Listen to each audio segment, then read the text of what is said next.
United States of America and to the republic for which it stands, one nation, under God, indivisible, with liberty and justice for all. Secretary, roll call. Baldwin is absent. Oliver is present. Well, without Pat here, we do not have a board correspondent report, so we'll move right on to Chrissy. CISA report. Yeah, I attended the August 9th meeting for CISA, and it was the day I was sworn in, kind of a whirlwind, so I don't have much to report from that one. At the September 6th meeting, they welcomed everyone back to school. There is a really fun video on their CISA7.org website that is a spin-off of the In Excess Meditate song, and it's called Educate. Just kind of shows their services, and it's something they want to get out on social media to show all of the different things that they offer to help our students. They had 2 guest speakers. One was about AI and Chat GPT, about how that can be a powerful tool going forward for educators, trying to simplify some of the things they do within their classrooms. And it also can be good for students to empower their learning. So they're encouraging districts to figure out how they can integrate AI into curriculum and practices. The next presentation they did was about teacher development and licensing. CISA 7 is kind of the expert in the area, and many of the other districts outside of CISA 7 are are using CISA 7 to get their staff licensed. So they got feedback that it needs to be cost effective, and the timeline needs to be shortened up to help get those team members licensed. So they are working on that, and that is one of their offerings. They're also working on a highly qualified paraprofessional training. And then just in other notes outside of the presentations, Head Start is reporting strong numbers, but they're limiting their enrollment due to staffing shortages, which I'm sure we are all aware of across the state. They are also doing a Leading Authentically Women in Leadership cohort. They have 18 registrants as of today, and that's mostly trying to get women into the higher positions in education, those principals and superintendent spots. Our next meeting is October 11th, and since I was new to the board, myself and 2 other new Board of Control members are going to attend the annual conference at the end of November. Thank you. Any questions for Chrissy? Hearing none, we'll move on to Morgan. Do you want to introduce yourself to us? Yes, my name's Morgan Cervais. I'm a senior, and I do a lot of things at school, involved in a lot of clubs. I work at Wolf Den, and just involved in a lot of other things at school. Okay. So it's homecoming week, as you kind of saw coming in, I think, yeah. So that's really fun, and everyone's gets to work together with their class and do fun things. The 6th graders have been experimenting with gummy worms and different solutions to see how they grow and or what happens to them, and they were really excited about that. Hope Squad is starting a mental health awareness group, and we're doing that every other week at lunch, and we have some middle schoolers and some high schoolers interested. Yeah, that's pretty much it for the beginning of school. Yeah. Thank you, Morgan. I don't have any misconceptions or rumors. Did anyone sign in? No. Okay. As far as announcements, committee assignments. So we will officially put you on a couple committees here, Chrissy. You will be on the Policy and Practice Committee as well as the Public Relations Committee. The Public Relations Committee Chair will now be Chris Bennett. And then I'm also going to appoint the Charter School Committee. That will be myself as chair, Ann Schmidt, and also Chris Benish. And I'm hoping that maybe sometime in October we can get together. We'll have to see what works for the charter school. I'm gonna head out, thank you. And then I guess since I don't think it's anywhere else on the agenda, I think last month, we, talked about the fall regional meeting and workshop coming up in October in Green Bay. Has anybody had a chance to think about whether or not they are going to be able to go? It's October 25th. The dinner and meeting is 6:30 on. The meeting workshop starts at 4:30. Anybody know yet? You can't, okay. Do you know? All right, workshop and dinner? If you're driving? I'm going to the workshop and the dinner. So, Yes, I am okay, too. so that's two. Are you, I will check. okay. Lonnie? I highly doubt. Okay, I will Chris? get back to you. okay. I think maybe how we'll do it is, can we just make a commitment to, by the end of this week, let Jesse know if it's a go or not, and then he can make the reservations for us. And then we can figure out rides and that kind of thing as we get closer. And then, of course, I don't know if everybody gets there is a fall legislative conference at Heidel House on November 4th. That's a Saturday conference. And of course, any board member is eligible to go to any of these that they're interested in for additional education. The pre-dinner workshop is going to be on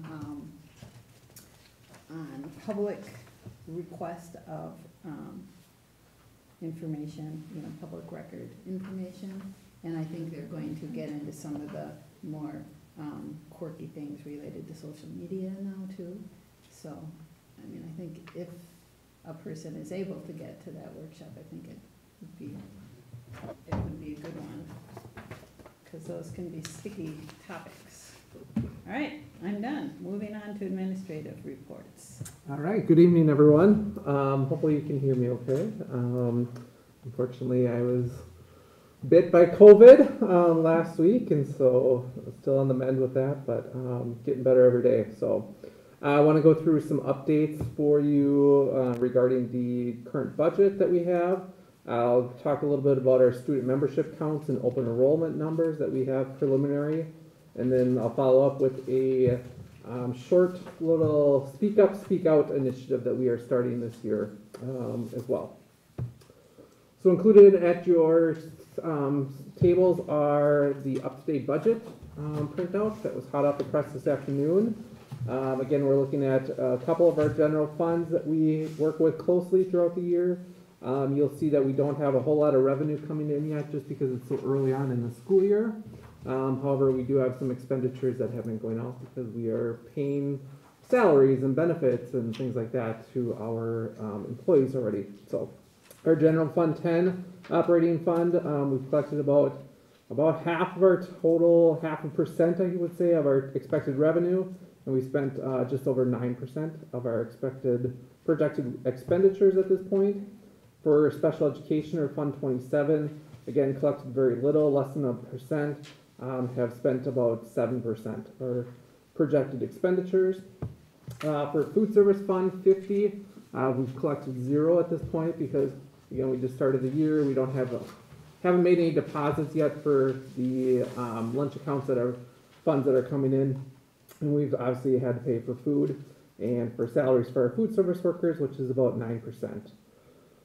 For our Fund 80, or community service, we've collected a few of our funds for this already, just over about 6% of our expected revenue, and we spent about a little over 4% of our expenditures for this. So, any questions about the budget that's in front of you?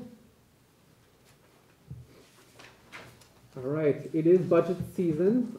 We do have our annual budget hearing coming up in October that's required by state statutes, so we'll be looking at scheduling that later this evening, hopefully right before our October board meeting.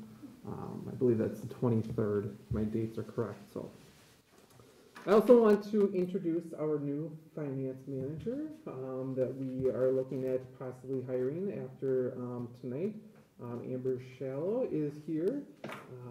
Amber is not a new face. I'm sure many of you know her from the city. She works as the city treasurer, so we're excited to have her on board if approved by the board tonight. So, jump into our membership counts for 23-24. Again, these are preliminary. Our third Friday count wrapped up 2 Fridays ago. Is that correct, Friday? The 15th, I think it was. Yeah. And our report is due by the end of this week. So Shelley, Susan, and I will be working on that tomorrow and submitting that to DPI. But here's our preliminary numbers for early childhood. We're at 6, 4K 27, 5K 39, grade 1 34, grade 2 42, grade 3 36, grade 4 38, grade 5 48, and grade 6 49.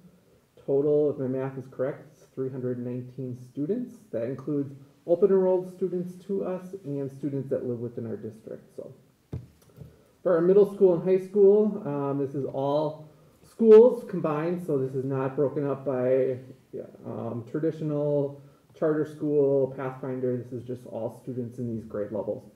Total of 321 students. 7th grade has 49 students. 8th grade has 62 students. 9th grade has 50 students. 10th grade has 56 students. 11th grade is 59 students. And 12th grade is 45 students. So add those numbers up and we're right around about 360, a little over 360 students. So 6. 6. Did I say 3? Thank you. I was looking at 320. Yes, 660 students. So talk a little bit about our open enrolled in that we are seeing. So this window closed last Friday for open enrollments and alternative applications for open enrollments. We have 39 students open enrolled into the district for this year. That's compared to 40 students from last year that we had. If you do the math this is equivalent to about $384,000 that we receive as a district for the amount of kids that are open enrolled to us. That's compared to last year. It's up about $35,000 from last year. You can see the dollar amounts that we receive per student for open enrolled. So just over $8,600 for a student not in special education, and about $13,470 for a student that is in special education. So every student counts. It's very important that we keep monitoring our enrollment. So for open enrolled out of the district, we had 75 students opt to open enroll out of the district for the 23-24 school year. That's compared to 85 students from last year. So we're down about 10 students, which is welcome news. 8 of those 10 students are part of the Rural Virtual Academy, or RVA. And so because of the partnership that we entered with them for this year, we get to count those students into our enrollment. So, and you can see the money that we are spending, or losing, I guess you would say, into revenue because of the open enrolled out. So we're looking at saving about $10,000 this year compared to last year. Any questions about those numbers? The open enrollment out does not count towards our 321? Does not, no. And traditionally, those have been students who never have attended here. Correct, yep. They're not necessarily all new students this year. It's just been, once you're open enrolled out, you're grandfathered in year after year. So Where parents might be working in a different district. And correct. All right, last thing I would like to just mention is our new initiative. It's called Speak Up, Speak Out, or SUSO you might see. It's an initiative through the Wisconsin Department of Justice, DOJ, Division of the Office of School Safety. Basically what it is, it's a reporting system for students, staff members, community members to make tips if they hear anything about school safety, any threats. There are posters displayed around the schools. On those posters is a phone number to text, call, email address, and a QR code that students can easily access.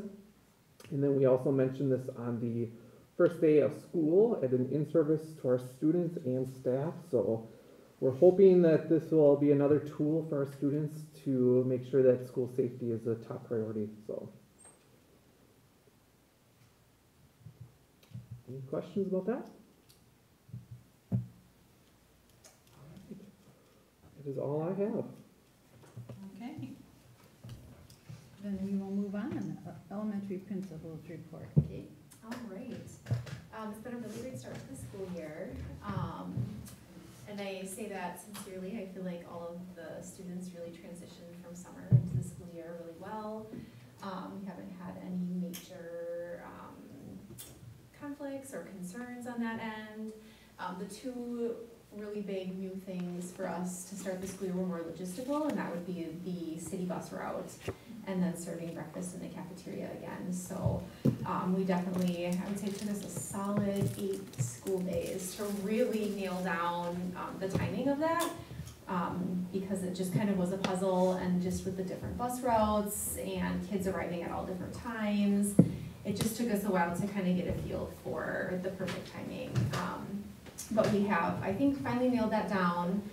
We did bump breakfast back to 7:30. We started it at the beginning of the school year, opening our doors at 7:35, but we realized just with when the buses were coming and when kids needed to be back in their classroom, having that extra 5 minutes really was beneficial for them. So breakfast, as a reminder, is served at 7:30, and then all students who are coming on the bus do have plenty of time to come down to the cafeteria, eat breakfast, and then the official start of the school day is 7:55. So that has been going really well after a little trial and error there, but we're happy with where things are at. We've had a lot of staff that have kind of made that happen. So with all of those all the extra timing on that, it has required extra staff that needs to be at all of those different locations. So that was also a puzzle, but a huge thank you to them for being so willing to contribute to that.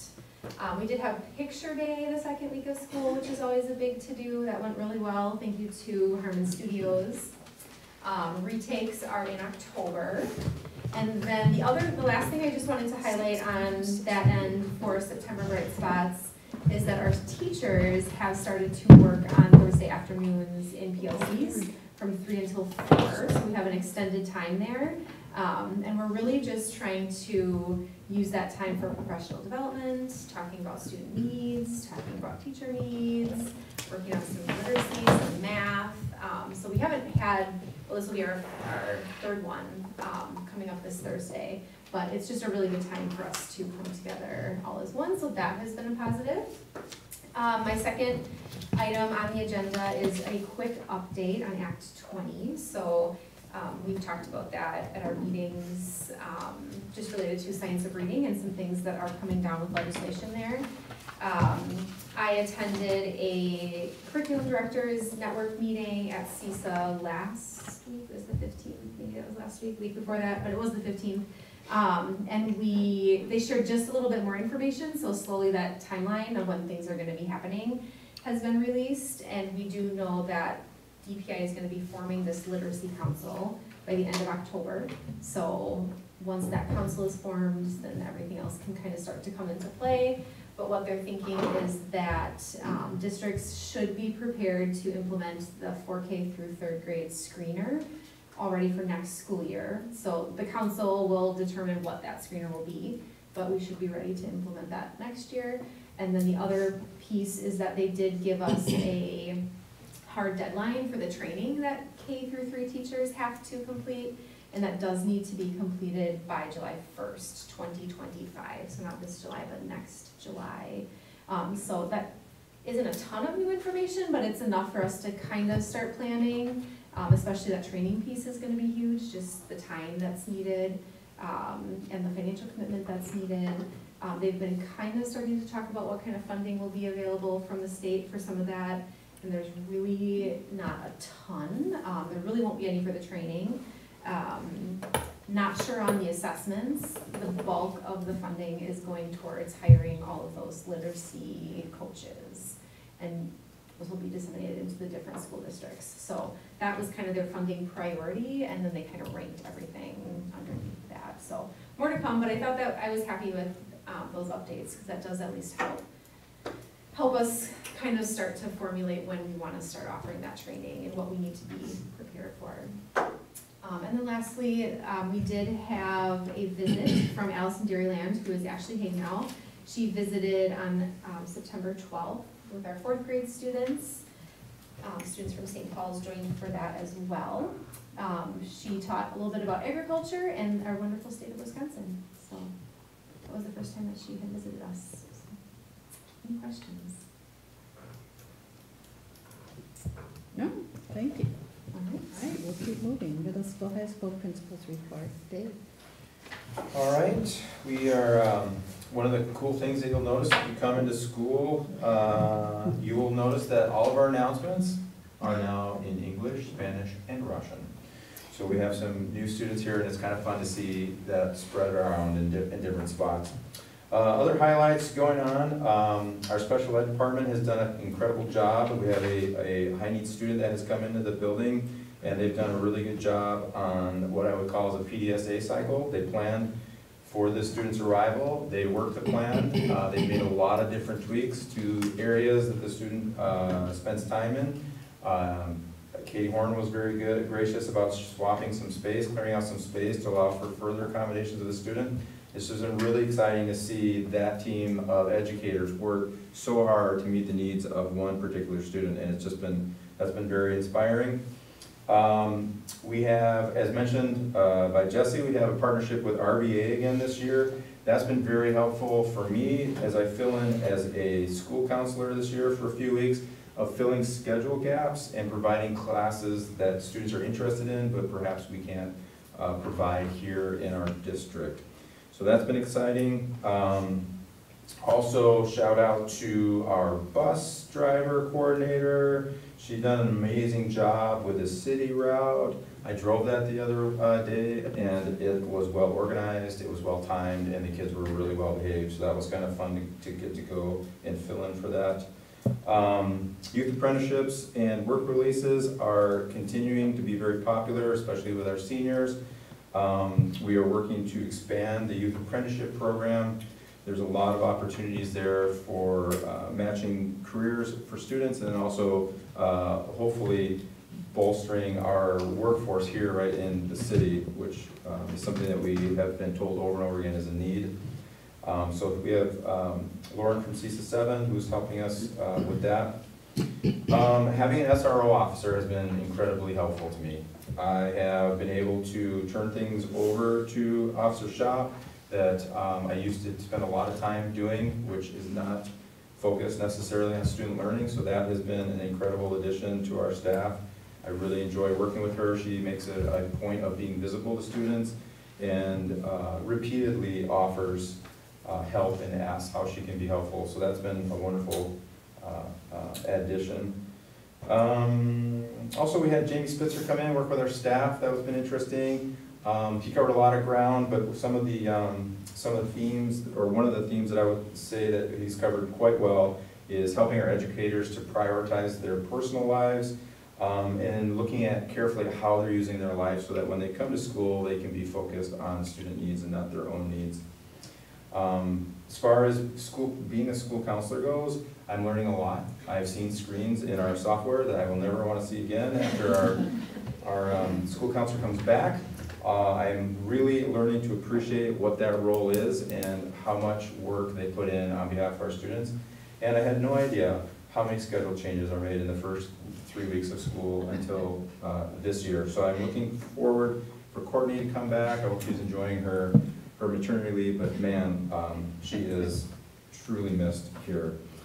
As far as innovation goes amongst the staff, we had a staff meeting where that was the full focus of the meeting. They talked about what does innovation look like in the middle school, high school, and started making some preliminary plans on how to achieve more innovation. One of the things that I'm going to sort of hand down to them is collaborating with another staff member, including crossing over now into AVA. We know that AVA does a great job of innovating, and we want to also integrate our staff that way. There was some whispers of our educators getting siloed again a little bit, which is not something that is productive for our students. We want cross-curricular coordination. We want our education to be as holistic as possible, so we're going to encourage that to take place this year. And then homecoming, you might have noticed it on the way in. A lot of paper is on the walls. I just want to point out that Eric Nelson has been incredible again this year in leading our staff and students in that effort. He does a really wonderful job making this week feel important and special to our students that are here. Of course, there are a host of other staff members who assist with this, and I'm not going to list them all. The theme this year is sort of dynamic duos, so you'll see some of that going on. Mike Cruz stepped down as dance coordinator this year. Again, we have incredible staff. Kristen Dombeck is picking up some of the slack there. Of course, Mike is assisting her. And then, if you're not aware, there's a football game this Friday, and then on Saturday we have a dance here. So lots going on as far as the fun and games in that regard. That's all I have. I'm really happy to hear that the school resource officer is working out. Huge help to Yeah, me. I've been sort of wondering about that, but that's excellent. How has it been going like down at the grade school? Really good. We actually, she helped me with the situation today, so. And I appreciate her approach. I think it's very realistic, and especially with the little ones, more educational. I'm sure she would come down hard if she needed to come down hard, but when they're so young, it's just a lot of informing and educating and explaining and working with the families, so it's been good too. Excellent. How is the new cell phone policy working out so far? So the new cell phone policy is working amazingly. Some of the unintended consequences that we've seen that I've seen is less hallway traffic. And then the hallway traffic I do see, it's very clear what the students' intentions are. It's not to use the bathroom, it's to check their phones. So that makes it very easy to communicate with teachers and say, do not let this student out of the hall or into the hallway in between classes, etc. We've had students who have actually come up and said, I've got a problem, all my work is done and I'm working ahead. I'm much more focused this year than I've ever been. I had one student who cornered me in the hallway and said, did you come up with this? And I was like, well, I didn't come up with it by myself. I was trying to skirt some responsibility there. And it's true, I didn't come up with it by myself. And then the student said, well, thank you, it's the best thing that's ever happened to me. So the teachers have commented that when they speak to the students, they're actually looking at them. So yeah, it's been a very good change for us as a school. That's awesome. That's good. Yeah. I had a parent come up to me today, I was at the childcare, but her kid is up here, and she's like, they're not texting me back. I've texted them 6 times today, and they're not texting me back. And I was like, thank you, that is the purpose of our whole policy. She's like, well, I'm getting really annoyed. I'm like, I'm not, this is great. So call the school if you need her. All parts of our policy. Yeah, I think it's working well. What I'd say the gray area has been music, right?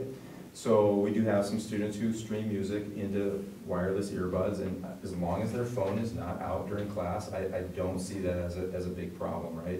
It's when they're checking their Snapchats and they're on their social medias where they're not paying attention, and then we lose the whole purpose of school, which is to learn. So. And to your point, Katie, the old-fashioned way, if a parent really needs to get a hold of their child, they can call the school and we'll make it happen, So, yes. Excellent. All right, we will keep going unless there were any other questions for Dave. Okay. Moving on to Pathfinder, Algoma Venture Academy, Pack of Pups Child Care Report. So Center Pathfinder, they are partnering again with UW Extension and with the public library to do some fun things. So UW Extension sends somebody in and they do healthy cooking classes. This year they're letting the kids lead a lot of it, which has been really great. And then the public library, they usually do a book club, but this year they're switching it up because they want to do current events for our kids. So It's really great to just have both of those partnerships, because a lot of the times the kids just kind of get stuck in the building and don't get to venture out, or people don't come in, so. That's been really great. Also this year, Erin Balone is teaching a class down there, because she had a spot open in her schedule. So she's teaching her Adulting 101 class. So they cover the whole variety of topics for adulting. I mean, they go over taxes, cooking, changing a tire, like just all the things that a lot of classes don't go over. So, what did they do last week? They made their own ramen noodles, and they had like a competition of who could make the best like restaurant presented ramen bowl. But that's been really, it's been cool for them. I think it's been really cool for Erin just to kind of see the kids in a new light. Because a lot of them she's had in the classroom when they're around peers and not necessarily as successful as they're at Pathfinder. So she can see them in their space and how great and different they are when they're, you know, comfortable and kind of in a more family style environment. So I think that's it for Pathfinder. AVA, it's been a lot of onboarding for our new students. We have 10 or 11 new students this year. The really cool part that I've been seeing is just kind of the veteran students taking them under their wing. So like our 7th and 8th grade new boys that we have in, the guy group in there is kind of just taking them under their wing. They've been doing little micro projects or projects in a day where they're paired with a veteran student to kind of see what the project-based learning is like. So they did a food truck project where they were in a group and they had to like pick a CEO, marketing officers, head chefs. They had to design their food truck, design their menu, pick their prices. Then they actually went out shopping. They had to send their head chef had to go out shopping, and they had a budget. And then they had to actually cook for a Shark Tank panel. And then obviously we picked a winner based on just, they had a whole rubric of different things. So that was a really cool project. Kids had a ton of fun with that. And then just some projects that have already been coming to light. Berkeley Van Lannen is really passionate about starting the coffee cart up again. So Berkeley really wants to be a special ed teacher someday. So she's been working with Aletta Weber. Nope, Young. Sorry, just got married to Letty Young. To work with some of her students with disabilities to offer coffee once a week. But she's got really big dreams and aspirations. Berkeley's only in 8th grade, so she definitely wants to like potentially open a coffee shop in downtown someday. So that's her passion project she's starting. And then we also have 2 students working on a trunk or treat for the elementary students, which they'll be doing the day before Halloween. So they're setting up a scavenger hunt and theming all of the trunks that the kids will get to go trunk or treating around the school. And I think that is it for ABA. I don't really have anything new for backup labs. We're following the homecoming week there, but we have our own dress-up days. So today was pajama day, which is the best day of the week. But they have all of their own theme days there, and then we'll be throwing a little like tailgate party on Friday. Still looking for some staff over Yeah, there? still looking for like an 11 to 5:30 person. Any further questions for Katie? All right, thank you. Special Ed Wellness Report, Marie. Yeah, I'm going to start with inviting Whitney Ebert. She's got a presentation for the Algoma Community Wellness Center usage. If you want to take that away, Ms. Whitney. All right, so yeah, I was just asked to talk more about the usage in the wellness center. So looking at the graph here, this is just broken up by age. So as you can see, the 66 through 75 is kind of the bigger percentage there. I'm sorry, there was percentages like the actual number that was there. I don't know why they're not showing up, but anyways, the 66 to 75, I believe it was like 27% there. The one right to the right there, the dark blue, is 76 plus. That one I think was like 17%. Then the one right to the right there was 18 through 25-year-olds. That was about 13%. And then all the other ones are pretty similar, kind of just breaking down. So the purple, 36 through 45-year-olds. Then 46 through 55 is the yellow. 36 through 45 is gray, and then the smallest one would be 26 through 35-year-olds. So just looking at on the right there, the master member list, so there's a total of 538 members who have been some sort of member at the Wellness Center since it's open. The current active members was 446. And then member non-attendance, so this is from the past year. So this is any member out of that master member list that did not have an active membership in the past year, which is 92. So in the last year, 82% of our total members had some sort of membership active, which is kind of interesting. That's a pretty good percentage.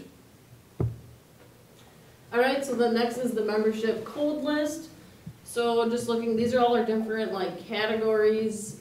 When someone signs up, you have to select one of those categories to complete their membership registration. So the top one is Renew Active, so that's one of our health insurances. It's usually United Healthcare that a lot of the seniors have. The other few that seniors with health insurance have, going off the right side there, so Silver Sneakers and Silver and Fit. And then going off of the left side, Active and Fit. So those are kind of our 4 health insurances. We try to cover as many as that we can, so it offers the seniors to have that free membership.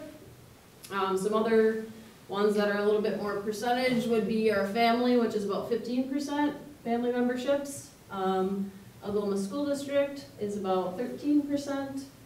And individual membership is right around that 10%. All right, and then I was asked to kind of break it down hour by hour that we're open. So I kind of have 3 days here. This one was actually last Monday, so a week ago.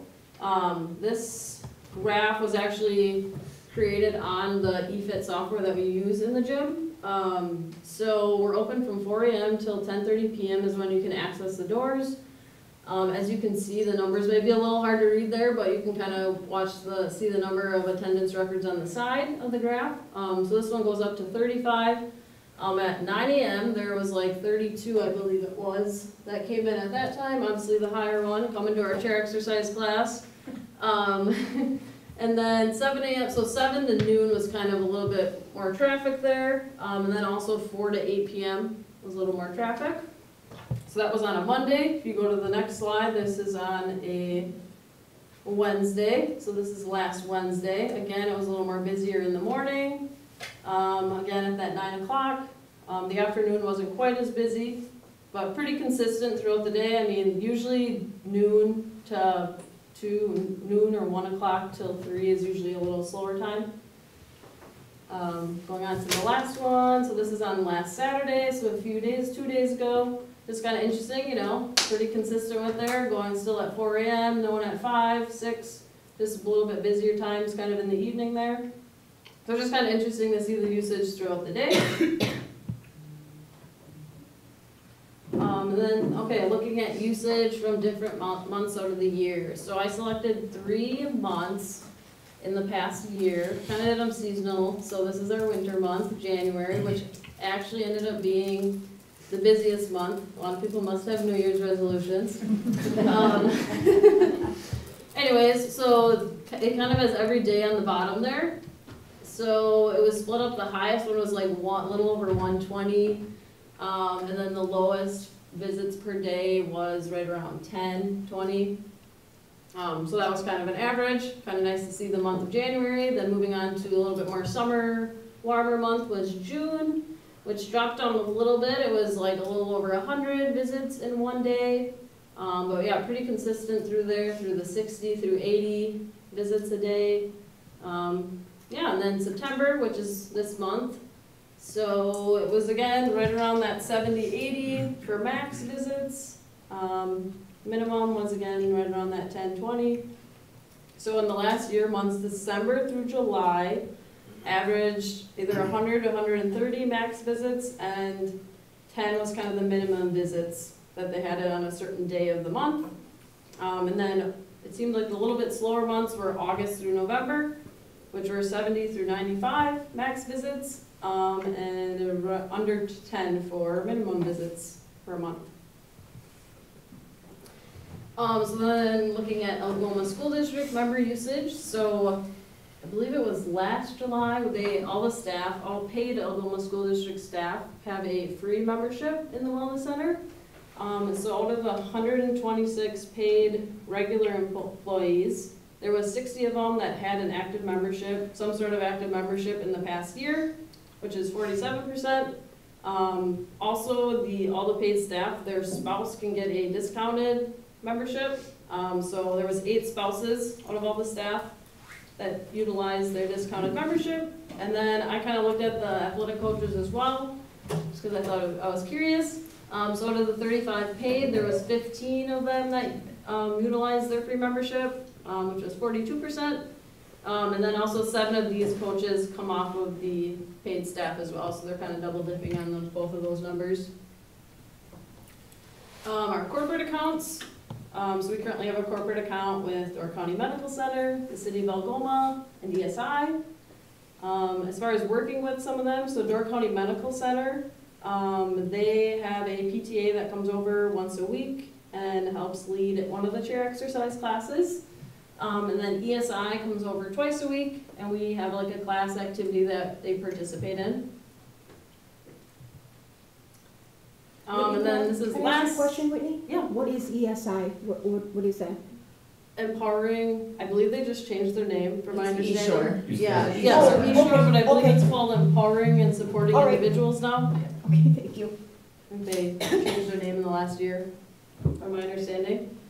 So yeah, this last slide, okay, talking of usage, looking at all the numbers, this is more just usage regarding spaces and equipment. I thought it was kind of interesting to break down. So yeah, these are just kind of the top spaces. So the multi-purpose room, the chair exercise classes, Monday through Friday, anywhere from 15 to 25 members. The aux gym, mainly use like the walking space around the outside of the gym, and then the 3 pickleball courts, anywhere from 8 to 16 members that are using that. Obviously the volleyball court gets a lot of use here in the fall, and then the basketball court in the winter. Again, this isn't really the wellness center, but it's also a way to stay active. So the outdoor tennis courts that get used a lot with pickleball, Monday through Saturday, obviously weather determinant, anywhere from like 4 to 10 members. They usually use like 2 or 3 courts out there. And then the atrium area is the last space that probably gets the most use. Anywhere like from Monday through Friday from 11 to 12, there's like a coffee social hour out there. Sometimes they have bingo going on. Yeah, so that's a popular location for a lot of the ladies. And then I just went off of equipment too. So these are just a few of the pieces of equipment that get the most use. The new step rehab steppers. We have a lot of people coming off of surgery. They come to the wellness center to continue their rehab exercises. Next would be the recumbent bikes, a non-weight bearing piece of equipment to use that's pretty accessible. The treadmills, obviously more in the winter, those get used, but a lot of people like them. We have quite a few down there. Ellipticals, another full body piece of equipment to use, and the pickleball nets. So that's kind of all I have for usage. Does anyone have any questions? No, nice complete report. Thank you.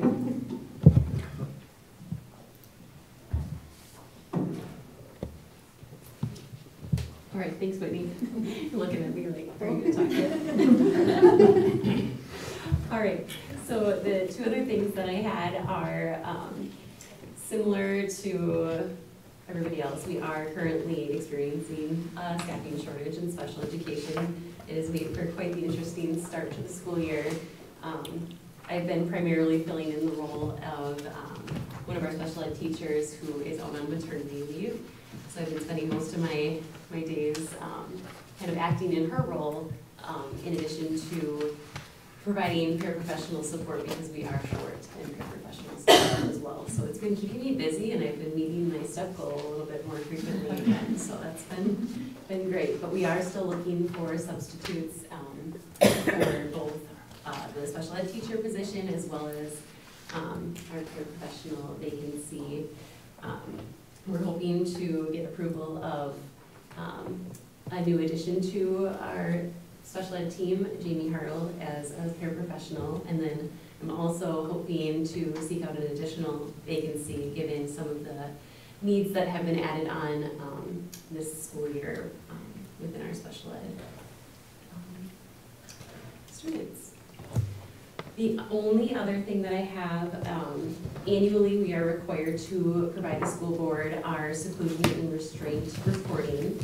I kind of put the state definition of what seclusion and physical restraint is. In the event that there is ever a situation where either a student or staff is put into risk of physical safety, whether that be physical aggression or maybe eloping or running away. So anytime that a staff member were to, put their hands on a student, we do document that and let the parents know. Obviously, we are all trained as special ed staff to learn de-escalation strategies, and physical restraint is always the most restrictive and less desired response. So it's always something that we don't want to do, but we do document it in the event that it happens.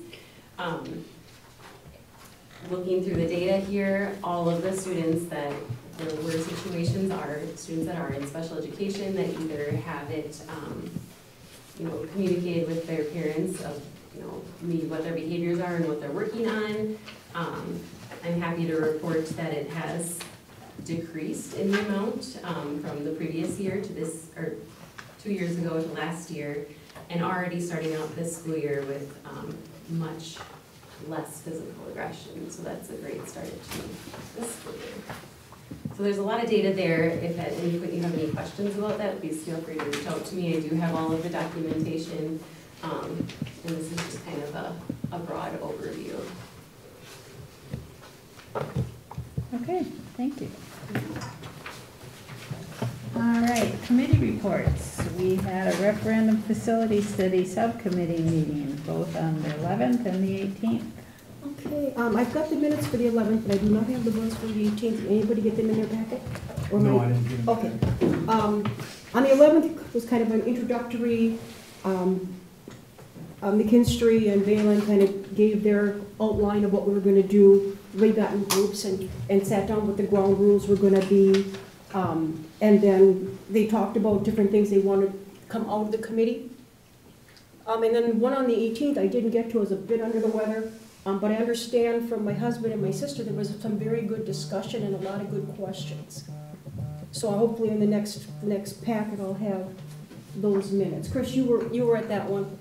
The 18th? Yeah, they covered the two topics. The one of them was classroom innovation. Jesse, help me out. I don't remember what the second topic was. Community usage. Community usage, that's right. And yeah, the people were very involved. It'd be interesting to see what the results were. That was the first one with what, about 31 people attended that? I think that's what you said. 32 the first one, and I think we were right around 30 for the second one. Okay. I know that there were some people that couldn't make the first one, but they were at the second one, and from what I understand, that were at the first one, but couldn't make the second one. Correct. But it was a good selection of people. So. Yeah, good. Looked like a good group discussion Yeah. overall. Good. Great, because that's what we want. We want to have a lot of input from a lot of different people. Okay. Fall regional meeting, I guess it was on there. We already talked about that, so we'll move right on to action items. I need a motion to approve the regular board meeting minutes of August 28th, 2023, and the Community Advisory Committee meetings of September 11th, 2023. So move. Motion made by Pat, do I get a second? Second by Lonnie. All in favor? Aye. Opposed? Motion carries. I need a motion to approve the bills that were presented to you. So, I'll second. Motion made by Ann, seconded by Chris B. Any questions or discussion on those? Yes. I have one question, Jesse. On page 7, Hoodle, Agile Sports Technologies, Inc., what is that? Huddle. Huddle is our contract that we have for recording and presenting our sporting events live. Okay, is that like a one-time fee? Yearly, annual. Yearly, okay. Okay, that's what I need to know. Thank you. Any other questions or comments? Hearing none, we have a motion and a second. All in favor? Aye. Opposed? Motion carries. I need a motion to approve the annual academic and career planning plan. I'll move. Motion made by Chris Sly, I'll second. second by Chris Benish. Questions or discussion on that? Hearing none, all in favor? Aye. Opposed? Motion carries. I need a motion to approve the band and choir trip to Minnesota, February 16th, 2024 to February 18th, 2024. So move. Second. Go ahead. Motion made by Pat, seconded by Chrissy. All in favor? Aye. Opposed, motion carries. I need a motion to approve the final entries to close out 2022-2023 school year. Jesse had passed them out this year. I think it was also included in your packet as well. Yes. I'll move. I have a motion by Ann, do I hear a second? I'll second. Second by Chris Benish. Questions or discussion on that? Hearing none, all in favor? Aye. Opposed, motion carries. Any requests for future agenda items? Hearing none, I will ask for a motion to go into executive session under Wisconsin statute 19.85 subsection 1 C, E, F, and I for the purpose of personnel matters, hires, staffing, resignations. I'll move. Second. By Lonnie, seconded by Chrissy. Roll call vote, Chrissy. Yes. Pat. Yes. Ann. Yes. Chrissy. Yes. Lonnie. Yes. Yes. And I also say yes.